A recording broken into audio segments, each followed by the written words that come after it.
ఇక తెలంగాణ ప్రజలు తెలంగాణ వ్యాప్తంగా ఉక్కిరిబిక్కిరవుతున్నారు. ఎక్కడ చెట్టు కనిపించినా కూసంత ప్రశాంతంగా ఉందంటున్నారు. గత 15 రోజుల క్రితం చెట్టు గుర్తుకు రాలేదు, నీడ గుర్తుకు రాలేదు. కానీ ఇప్పుడు అందరి ఆలోచనలు చెట్టు నీడను వెతుకుతున్నాయి. ఎందుకంటే తెలంగాణ వ్యాప్తంగా ఎండలు అలా మండిపోతున్నాయి. మార్చి నెలలోనే గరిష్ట ఉష్ణోగ్రతలు నమోదవుతున్నాయి. హైదరాబాద్ తో పాటు పలు జిల్లాల్లో ఏకంగా 40 డిగ్రీలకు పైగానే ఉష్ణోగ్రతలు నమోదవుతున్నాయంటే పరిస్థితి ఎలా ఉందో అర్థం చేసుకోవచ్చు. మాడిపోయి మంచాన పడే పరిస్థితులు చాలా తొందరగా ఏర్పడ్డాయి.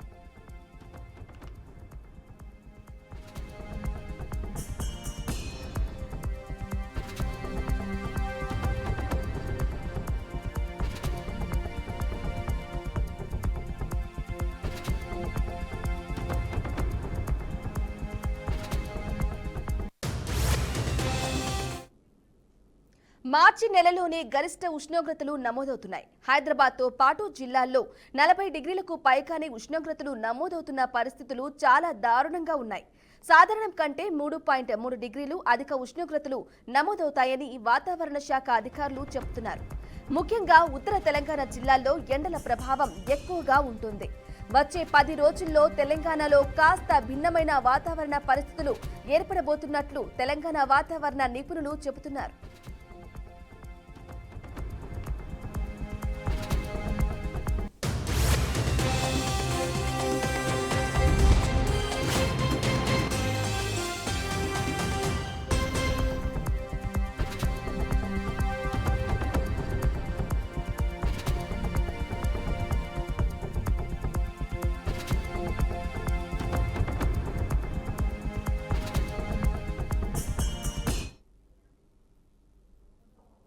ఈ నేపథ్యంలోనే తెలంగాణ వెదర్ మెన్ కీలక అప్డేట్ ఇచ్చాడు. మార్చి 19 వరకు వేడి గాలులు కొనసాగుతాయని స్పష్టం చేశారు. అయితే మార్చి 20 నుంచి 24 తేదీల్లో మాత్రం రాష్ట్రంలో అకాల వర్షాలు కురుస్తాయని హెచ్చరించాడు. అవి కూడా బలమైన ఉరుములతో కూడిన అకాల వర్షాలు కురుస్తాయని స్పష్టం చేశాడు. ఈ వాతావరణం ఎప్పటికప్పుడు మారుతుందని కూడా పేర్కొన్నారు. అయితే మార్చి 20 తర్వాత మాత్రం రైతులు కాస్త జాగ్రత్తగా ఉండాలని తెలంగాణ వెదర్ మెన్ సూచించాడు.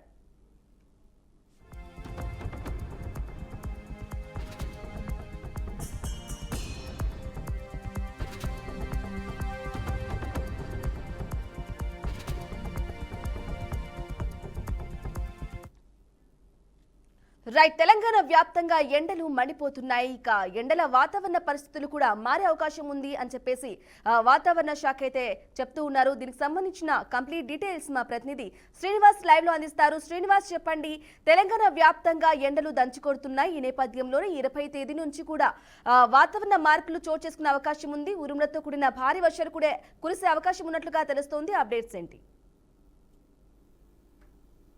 తెలంగాణ వ్యాప్తంగా ఇప్పటికే ఎండలు మండుతున్నటువంటి పరిస్థితి. ప్రధానంగా చూసుకున్నట్లయితే మార్చి నెల పూర్తి కాకముందే పూర్తి స్థాయిలోని ఎండలు మాత్రము 40 డిగ్రీస్ ఎక్కువ పరిస్థితి. పూర్తి స్థాయిలో చూసుకున్నట్లయితే ఎండలు తీవ్ర స్థాయిలో చేరుకున్నాయి. ఇప్పటికైతే వృద్ధులైతేనేది సంబంధించిన చిన్న పిల్లలకు కూడా ఇబ్బంది కలిగినటువంటి పరిస్థితి. ప్రధానంగా ఈ ఎండలు గతంలో పోల్చినట్లయితే తక్కువ ఉన్న పరిస్థితులు కానీ ఈసారి మార్చి నెలలోని చివరి కాకముందే మాత్రమే వస్తున్నది. ఏప్రిల్ మేలో వస్తాయి. వాస్తవానికి ఎండలు చూసినట్లయితే ఉష్ణోగ్రత చూసినట్లయితే ఎక్కువ వస్తున్నటువంటి పరిస్థితి. ఈ ఎక్కువ వస్తున్న పరిస్థితులు కూడా చూసినట్లయితే ఎండకు తీవ్రతకు పెద్ద ఎత్తున ఇబ్బంది కలుగుతున్న పరిస్థితి. దీనికి సంబంధించినటువంటి ఇప్పటికే ప్రభుత్వ సంబంధించినటువంటి అధికారులు కూడా, ఏదైతే మెడికల్ సంబంధించిన అధికారులు కూడా సూచనలు కూడా చేస్తున్నారు. ఎవరైతే ఎండకు వెళ్లాల్సినటువంటి వారు ఉన్నారో ఉదయం 10 గంటల లోపు వెళ్ళాలి, సాయంత్రము సన్ రైజ్ క్లోజ్ అయిన తర్వాతనే వెళ్ళాలనేది కూడా వారు కూడా సూచిస్తున్నారు. దీనికి సంబంధించి పాటించినట్టయితే వృద్ధులకు కానీ సంబంధించిన ఎవరికి కానీ వడదెబ్బకు కానీ సంబంధించిన పడకుండా సూచనలు ఉన్నాయని కూడా చెప్తున్నటువంటి పరిస్థితి. ఏది ఏమైనప్పటికీ తెలంగాణ వ్యాప్తంగా చూసినట్లయితే రాష్ట్రంలో ఏప్రిల్ మేలో జరగాల్సినటువంటి ఎండలకు సంబంధించి మార్చిలోనే జరుగుతున్నాయి. దీనికి సంబంధించి ఇప్పటికే అనేక మంది నాయకులు కావచ్చు సంబంధించినటువంటి వారు ఇబ్బంది పడుతున్నటువంటి పరిస్థితి. ఇది తెలంగాణ వ్యాప్తంగా ఉన్నటువంటి ఎండలకు చూసినట్లయితే తీవ్రంగా చూసినట్లయితే 40 డిగ్రీస్ అయినటువంటి పరిస్థితి. తెలంగాణలోని ఏప్రిల్ మే జూన్ చూసినట్లయితే జరగాల్సినటువంటి ఎండలు ఇప్పటికే మార్చి సగము వారంలోనే జరుగుతున్నటువంటి ఎండలకు పూర్తిగా ఇబ్బంది పడుతున్నటువంటి పరిస్థితి. దీనికి సంబంధించినటువంటి మెడికల్ వాళ్ళు కూడా ఇప్పటికే చెప్తున్నారు. సంబంధించినటువంటి కూలింగ్ ఉండాల్సిన పరిస్థితిలో ఉండాల్సిందే.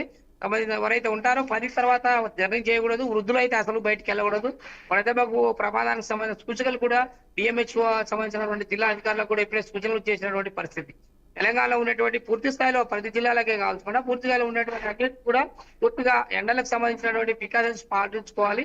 ఇప్పటికీ వడదెబ్బకు సంబంధించిన విషయాలు కూడా చూసుకొని వెళ్లాల్సిన అవసరం ఉందని కూడా చెప్తున్నటువంటి పరిస్థితి. ఇది తెలంగాణలో ఉన్నటువంటి పూర్తి స్థాయిలోని 10 జిల్లాలో ఉన్నటువంటి ఉమ్మడి జిల్లాలో ఉన్నటువంటి పరిస్థితి. దీనికి సంబంధించిన గతంలో ఏప్రిల్ మేనే రావాల్సినటువంటి గతంలో మార్చిలోని ముందస్తుగా రావడంతో కొంత ఇబ్బందిగా ఉన్నటువంటి పరిస్థితి. ఇదే విషయానికి సంబంధించి ఈ తెలంగాణలో పూర్తిగా వడదెబ్బకు ముందస్తుగానే డిఎంహెచ్ఓ సంబంధించిన కానీ హెల్త్ డిపార్ట్మెంట్ ఇప్పటికే సూచనలు కూడా చేశారు. దీనికి సంబంధించి పాటించాల్సింది కూడా తెలంగాణ గవర్నమెంట్ కూడా ఇప్పటికే సూచనలు చేసినటువంటి పరిస్థితి.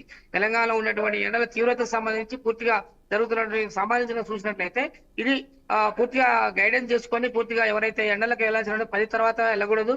సాయంత్రము సన్ రైజ్ క్లోజ్ అయిన తర్వాతనే 6 తర్వాతనే వెళ్లాల్సిన అవసరం ఉందని కూడా చెప్తున్నారు. కానీ అనుకోకుండా ఈ వారంలో రేజ్ అయిన క్రమంలోని 40 డిగ్రీస్ ఎప్పుడైతే ఏప్రిల్ మేలో అవుతాయి వాస్తవానికి మార్చిలోనే రేజ్ కావడంతో ఇబ్బంది పడుతున్నారు. అనేక మందికి శ్వాస వ్యాధులతో ఉన్నట్టయితే వృద్ధులు అయితేనేమి ఉడకపోతతో ఇబ్బంది పడి అనేక ఇబ్బందులు పడుతున్నటువంటి పరిస్థితి.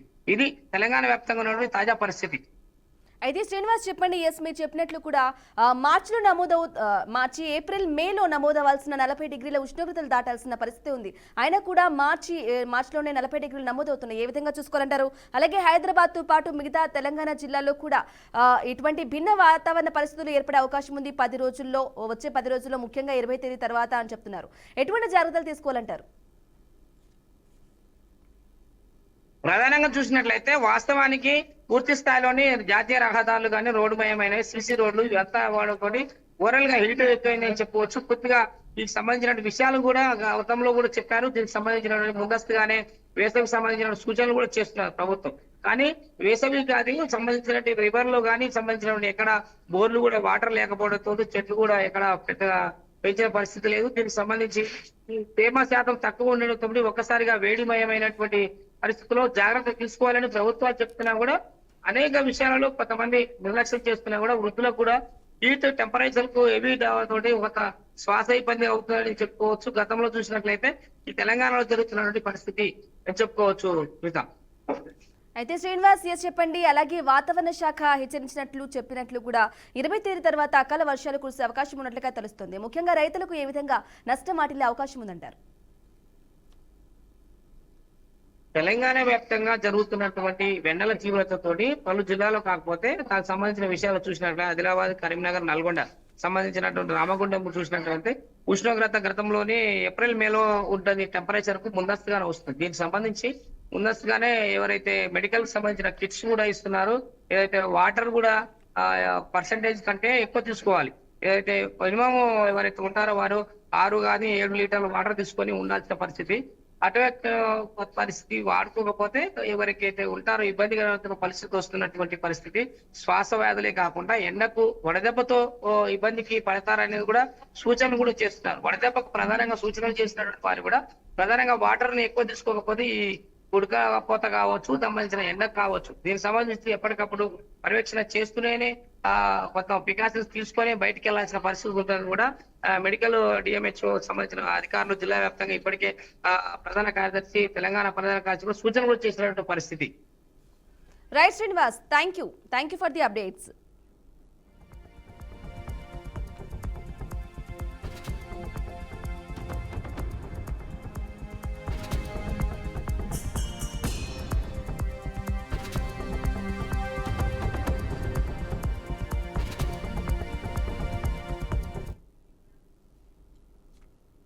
రైట్, ఇక తెలంగాణలో ఎండలైతే దంచి కొడుతున్నాయి. వాతావరణ పరిస్థితుల్లో భిన్నమైన మార్పులు ఉండబోతున్నాయి వచ్చే 10 రోజుల్లో అని చెప్తూ ఉన్నారు. వాతావరణ శాఖ హెచ్చరిస్తుంది. ఇదే విషయానికి సంబంధించి మరింత సమాచారం మా ప్రతినిధి బాసిద్ అందిస్తారు. బాసిద్ చెప్పండి, ముఖ్యంగా చిన్న పిల్లలకు ఈ టెంపరేచర్ 40 డిగ్రీలు దాటిన ఉష్ణోగ్రత వల్ల భిన్నమైన మార్పుల వల్ల వాతావరణంలో ఎటువంటి ఇబ్బందులు తలెత్తే అవకాశం ఉంది? వడదెబ్బ తగలకుండా స్కూల్ కి వెళ్లే చిన్నారులకు కానీ ఎగ్జామ్స్ రాసే పిల్లలకు కానీ ముఖ్యంగా ఈ టైంలో ఎగ్జామ్స్ కూడా జరుగుతూ ఉంటాయి. వడదెబ్బ తగలకుండా ఎటువంటి జాగ్రత్తలు తీసుకోవాలని చెప్తున్నారు? బ్రాహ్మణి, తెలంగాణ వ్యాప్తంగా ఎండలు భగభగా మండుతున్నాయి. మార్చి నెలలోనే గరిష్ట ఉష్ణోగ్రతలు నమోదవుతున్న పరిస్థితి ఏర్పడింది. హైదరాబాద్ తో పాటు పలు జిల్లాల్లో 40 డిగ్రీల పైగానే ఉష్ణోగ్రతలు నమోదయ్యాయి. సాధారణం కంటే 3.3 డిగ్రీలు అత్యధిక ఉష్ణోగ్రతలు నమోదమైన వైనం కనిపిస్తుంది. ముఖ్యంగా ఉత్తర తెలంగాణ జిల్లాలో ఎండల ప్రభావం ఎక్కువ ఉంటుందని అధికారులు కూడా చెబుతున్నారు. వచ్చే 10 రోజుల్లో తెలంగాణలో కాస్త భిన్నమైన వాతావరణ పరిస్థితులు ఏర్పడే అవకాశాలున్నాయని హెచ్చరిస్తున్నారు. వాతావరణ శాఖ తో పాటు వాతావరణ నిపుణులు కూడా రైతులు కాస్త జాగ్రత్తగా ఉండాలని సూచిస్తున్నారు. అదేవిధంగా విద్యార్థులు కూడా ఎగ్జామ్స్ కు వెళ్లే విద్యార్థులైనా సరే, స్కూల్స్ కు వెళ్లే విద్యార్థులు కూడా తమ వెంట గొడుగులు, క్యాప్స్ తో ధరించి స్కూల్స్ వెళ్లాల్సిన పరిస్థితి ఉంది. కంపల్సరీ వాళ్ళని ఎండ నుంచి కాపాడుకునే విధంగా వాళ్ళు వెళ్లాలని చెప్పి సూచిస్తున్నారు.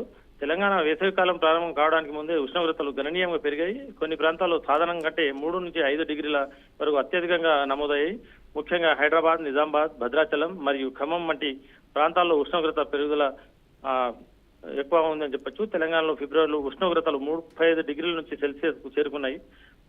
ఈ వారానికే 38 డిగ్రీలకు పెరిగాయని చెప్పొచ్చు. కొన్ని ప్రాంతాల్లో ఉష్ణోగ్రతలు సాధారణం కంటే 4.5 నుంచి 5.5 వరకు పెరిగే అవకాశం నమోదైంది. నిజామాబాద్ లో 37.7 డిగ్రీలు, భద్రాద్రి కొత్తగూడెంలో 37.6 డిగ్రీలు ఉష్ణోగ్రత నమోదైంది. హైదరాబాద్ లో మాత్రం గరిష్ట ఉష్ణోగ్రత 35.6 డిగ్రీలు సెల్సియస్ గా నమోదైనట్టు సమాచారం ఇచ్చారు.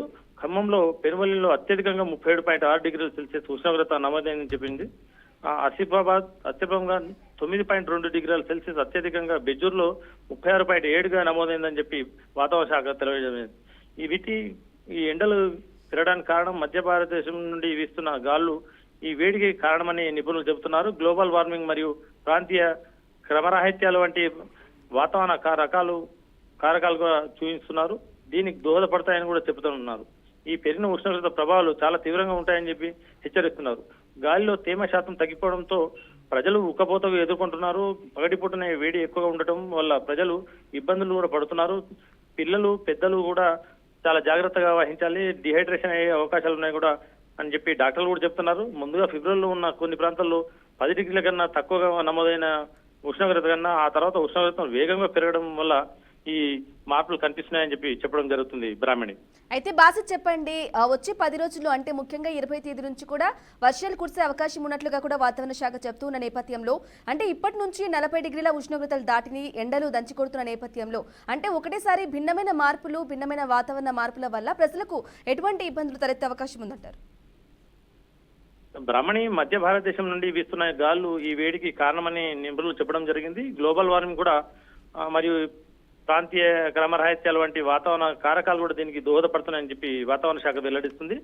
దాంతోపాటు వచ్చే 10 రోజుల్లో వర్షాలు పడే అవకాశం ఉందని వాతావరణ శాఖ హెచ్చరిస్తున్నా, కానీ ఈ వేడి వల్ల వస్తుందో వేడి వల్ల ఉద్భవించే కారకాలకు గురి కాకుండా ఉండాలని చెప్పి ఈ విద్యార్థులైనా, చిన్నపిల్లలైనా సరే, దాంతోపాటు వృద్ధులు కూడా బాగా జాగ్రత్తగా ఉండాలని చెప్పి డాక్టర్లు హెచ్చరించడం జరుగుతుంది. Right Basit, thank you for the updates.